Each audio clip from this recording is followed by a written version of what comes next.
The people of Umuokwe village often said there were trees older than memory itself. Some grew tall and proud, their roots sinking so deep into the red earth that even the strongest flood could not unseat them.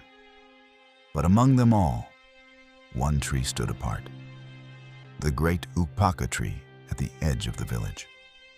Its trunk was so wide that 6 grown men could not join hands and encircle it. Its branches spread like the arms of a deity, shading the earth in a perpetual dusk.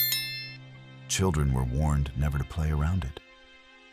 Elders bowed their heads when they walked past. The hunters said they heard whispers beneath its branches at night, voices that were not of man or beast. To the people of Umuokwe, that tree was not just wood and leaves. It was something older, something watching. But to a man named Obinna, it was nothing more than timber. Obinna was a man restless in spirit. He had never been content with the little farm his father left him. He wanted more money, more recognition, more land. When palm wine flowed in the evenings, Obinna would boast to the elders that the fear of trees was nothing but superstition. "Are we not men?" he would say, slapping his chest. "Do trees eat men? Do they hold machetes? All this talk of spirits is nothing but a trick to keep us small. If I wanted, I could cut down that great Ukpaka tree myself and build a house fit for a king." The elders would shake their heads. Some warned him with quiet words, others ignored him. For in every village there must be one man who believes himself wiser than tradition. One Harmattan morning, when the sun was pale and the air dry, Obinna rose before the cock crowed. His wife Adaizi asked where he was going with his cutlass so early. "To the forest," he replied. "Today I will bring down that Ukpaka tree. Let the whole village see that no spirit can frighten Obinna." Adaizi's heart trembled. She begged him, clutching his arm. "Husband, leave that tree alone. The elders say it is not ordinary." Obinna pulled his arm free. "Woman, stay in your place. When I return with logs bigger than our house, you will know I speak the truth." And so he went, whistling as he marched down the bush path, his cutlass gleaming in the rising sun. When he reached the tree, the forest around it was unnaturally quiet. No bird sang, no cricket chirped. Even the wind seemed to hold its breath. Yet Obinna, blinded by pride, did not notice. He spat on his palms, tightened his grip on the cutlass, and raised it high. The first strike never landed. The moment the cutlass touched the bark, it bounced back with such force that sparks flew.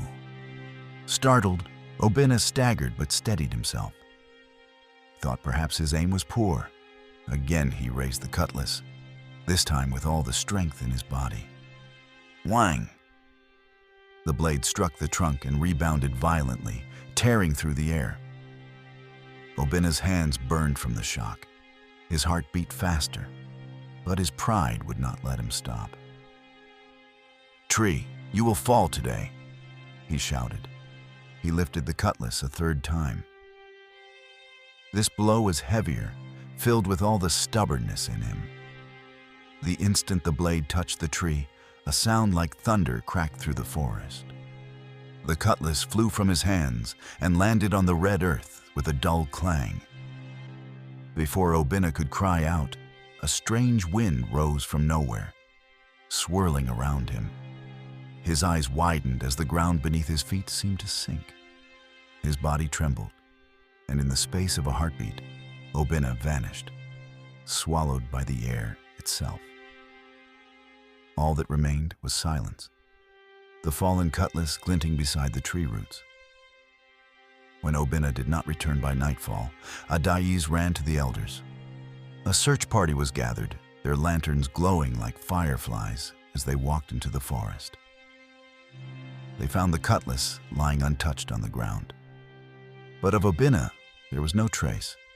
No footprints, no torn cloth, no sign of struggle. It was as though he had never existed. The elders bowed their heads. The oldest among them, Nana, spoke in a grave voice. I warned him. This tree is older than the village itself. It carries the spirits of those before us. It has taken him, for he showed no respect. That night, the story spread like Harmattan fire. Mothers gathered their children close and whispered warnings. Do not mock the things you do not understand. Remember Obinna, the man who thought himself greater than the spirits. The tree that took him still stands, watching, waiting. And to this day, the great Ukpaka tree remains at the edge of Umuokwe, untouched by axe or fire. Travelers who pass by say they feel eyes upon them, heavy and ancient. Some claim they hear faint cries carried by the wind, as though Obinna still wanders within its roots, forever bound to the pride that led him there.